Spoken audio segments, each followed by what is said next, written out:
ಎಂಬಂತೆ ಜ್ಯೋತಿ ಬಹಳ ಕತ್ತಲನ್ನ, ಜಗದ ಕತ್ತಲನ್ನ ತೊಡೆದೋಡಿಸುತ್ತೆ. ಈ ಜ್ಯೋತಿ ಬೆಳಗಿದಂತೆ ಈ ಶಾಲೆಯ ಎಲ್ಲ ಕತ್ತಲೆಗಳು ದೂರವಾಗಿ ಶ್ರೀಯುತ ರೆಡ್ಡಿ ಗುರುಗಳು ಮಹಾಶ್ರೀಗಳ ಅಮೃತ ಹಸ್ತದಿಂದ QR ಕೋಡ್ ಅನ್ನ ದಯವಿಟ್ಟು ಸ್ಕ್ಯಾನ್ ಮಾಡಿಸಿ ಹಿಂದೆ ರೆಡಿ ಸರ್.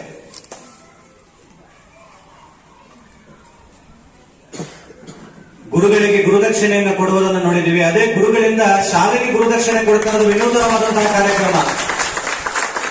ಎಲ್ಲ ಗುರುಗಳು ಗುರುದಕ್ಷಿಣೆಯನ್ನು ನಾವು ಸಮರ್ಪಣೆ ಮಾಡಿದ್ರೆ ನಮ್ಮ ಮಹಾಶ್ರೀಗಳು ಶಾಲೆಗೆ ಗುರುದಕ್ಷಿಣೆಯನ್ನ ಸಮರ್ಪಣೆ ಮಾಡ್ತಾ ಇದ್ದಾರೆ. ಶ್ರೀಯುತರ ಕೃಪಾಶೀರ್ವಾದದಿಂದ ಈ ಶಾಲೆಯ ಎಲ್ಲ ಬೇಡಿಕೆಗಳು ಈಡೇರುವಂತ ಆಗಲಿ. ಈ ಸರ್ಕಾರದ ಪರವಾಗಿ ಕೆಲಸ ಮಾಡುವಂತ BO ಇವರೆಲ್ಲ ಖಾಸಗಿ ಶಾಲೆಗಳೇನಿರ್ತವಲ್ಲ, ಅಲ್ಲಿ ಅದಿಲ್ಲ ಇದಿಲ್ಲ, ಅದು ಸುಧಾರಣೆ ಆಗಬೇಕು, ಇದು ಸುಧಾರಣೆ ಆಗಬೇಕು ಅಂತೇಳಿ ರಿಪೋರ್ಟ್ ಬರದೇ ಬರೀತಾರೆ.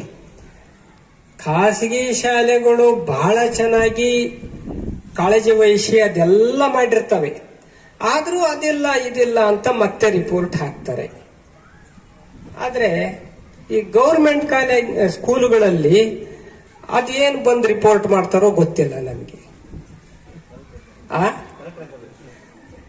ಅದಕ್ಕೆ ನಮ್ಮ ಪ್ರಶಾಂತ್ ಮುಚ್ಚಂಡಿ ಮತ್ತು ಈ ಸುಧಾರಣಾ ಸಮಿತಿ ಇವರು ಬಹಳ ತಲೆ ಓಡಿಸ್ಯಾರ.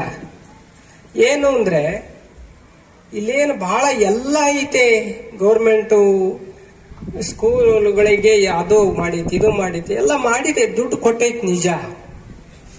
ಆದ್ರೂ ಕೂಡ ಸುಧಾರಣೆ ಕೊರತೆ ಇದೆ ಅನ್ನೋದು ಇವತ್ತು ಇದನ್ನೆಲ್ಲ ನೋಡಿದ್ರೆ ಗೊತ್ತಾಗ್ತದೆ.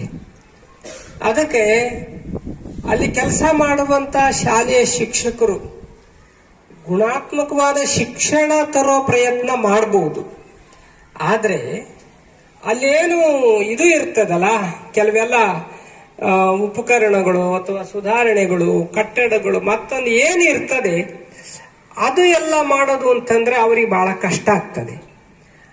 ಬೆಟರ್ಮೆಂಟ್ ಕಮಿಟಿ ಇರ್ತದೆ, ಆದ್ರೆ ಅವರಾದ್ರೂ ಏನ್ ಮಾಡಕ್ಕಾಗ್ತದೆ? ಅವರು ಕೂಡ ಹೀಗೆ ಒಂದಿಗೆ ಕೂಡಿಸಿ ಇದನ್ನು ಮಾಡಿ ಸ್ವಲ್ಪ ಕೆಲಸ ಮಾಡಬೇಕಾಗುತ್ತೆ ಅಂತ ಕಾಣಿಸುತ್ತೆ.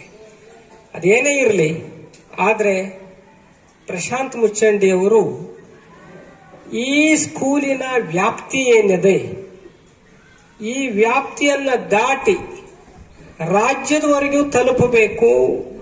ಅಲ್ಲಿಂದ ಏನಾದ್ರೂ ಸಹಾಯ ಸಿಕ್ಕರೆ ನಮ್ಮ ತಲೆ ಒಳಗಿಲ್ಲಿ ಏನೇನು ಸುಧಾರಣೆ ಆಗಬೇಕಾಗಿದೆ ಅದೆಲ್ಲದನ್ನು ಮಾಡಬಹುದು ಅನ್ನುವಂತ ಬಹಳ ದೊಡ್ಡದಾದ ಒಂದು ನಿರೀಕ್ಷೆ ಇಟ್ಕೊಂಡು ಇದನ್ನ ಮಾಡಿದ್ದಾರೆ. ಬಹುಶಃ ಇದು ಬಹಳ ಒಳ್ಳೆ ಕೆಲಸ ಮಾಡಿದಿರಿ. ನಮ್ಮ ಪ್ರಶಾಂತ್ ಮುಚ್ಚಂಡಿ ಮತ್ತು ಅವರೆಲ್ಲ ಬಳಗ ಏನಿದೆ ಅವರು ತುಂಬಾ ಒಳ್ಳೆ ಕೆಲಸ ಮಾಡಿದ್ದೀರಿ. ದೇಣಿಗೆ ಕೂಡ್ತದೆ, ತಾವೆಲ್ಲ ಚೆನ್ನಾಗಿ ಸುಧಾರಣೆ ಮಾಡಬಹುದು ಅನ್ನೋ ಒಂದು ಆಶಾಭಾವವನ್ನು ಇಲ್ಲಿ ವ್ಯಕ್ತಪಡಿಸುತ್ತಾ, ಈಗೆಲ್ಲ ಸರ್ಕಾರಿ ಶಾಲೆಗಳಲ್ಲಿ ಶೈಕ್ಷಣಿಕ ಗುಣಮಟ್ಟ ಚೆನ್ನಾಗಿದೆ, ಇಲ್ಲ ಅಂತ ನಾವು ಹೇಳಲ್ಲ. ಆದ್ರೆ ಇಂಥದ್ದೇನೋ ಅಲ್ಪ ಸ್ವಲ್ಪ ಕೊರತೆ ಏನಿರ್ತದಲ್ಲ, ಆ ಕೊರತೆಯನ್ನು ಕೂಡ ನೀಗಿಸಬೇಕು. 150 ವರ್ಷಗಳಷ್ಟು ಹಳೆಯದಾದಂತ ಈ ಶಾಲೆ, ಇದರಲ್ಲಿ ಇದನ್ನು ಸುಧಾರಣೆ ಮಾಡಬೇಕು. ಇದು ಮಾದರಿ ಶಾಲೆನೇ ಆಗಬೇಕು. ಸರ್ಕಾರ ಖರ್ಚು ಮಾಡ್ತದೆ, ಆದಾಗ್ಯೂ ಕೂಡ ನಮ್ಮ ಸರ್ಕಾರಿ ಶಾಲೆಗಳು ಬಹಳ ಅವನತಿಯತ್ತ ಹೋಗಿದ್ದಾವೆ ಅಂತ ವಿಚಾರ ಮಾಡಿದಾಗ ನಮ್ಮಂತವ್ರು ಒಂದಿಷ್ಟು ಯೋಚನೆ ಮಾಡಬೇಕು ಅಂತ ಹೇಳಿ ನಿರ್ಧಾರ ಮಾಡ್ಕೊಂಡು ಇದನ್ನ ಮಾಡ್ತಾ ಹೋದ್ವಿ. ಜೊತೆಗೆ ಸರ್ಕಾರದ ಯೋಜನೆಗಳು ಪ್ರತಿ ಸರಿ ಬದಲಾಗುವಂತ ವಿಚಾರಧಾರೆಗಳು ಬಂದಾಗ ಸಾಕಷ್ಟು ಗೊಂದಲಮಯವಾದಂತಹ ವಾತಾವರಣ. ನಮ್ಮಲ್ಲಿ ಬಹಳ ಉತ್ತಮವಾದ ಶಿಕ್ಷಕರದಾರ, ಕಲಿಸಬೇಕು ಅಂತ ತುಂಬಾ ಆಸಕ್ತಿ ಅದ ಅವ್ರಿಗೆ. ಆ ವಾತಾವರಣ ಸೃಷ್ಟಿ ಇಲ್ಲಿ ಇಲ್ಲದಕ್ಕೆ ಅವರು ಬಹಳ ನಿರಾಸಕ್ತಿ ತೋರಿಸ್ಬಿಡ್ತಾರೆ. ಬಹಳಷ್ಟು ಸರಿ ಅವ್ರಿಗೂ ಕಿರಿಕಿರಿ ಆಗ್ತದೆ. ಅಂತ ವಾತಾವರಣ ಸೃಷ್ಟಿ ಮಾಡ್ಬೇಕಾದ್ರೆ ನಾವು ಆ ಶಿಕ್ಷಕರಿಗೆ ಎಷ್ಟು ಪ್ರೆಷರ್ ಹಾಕಿದ್ರು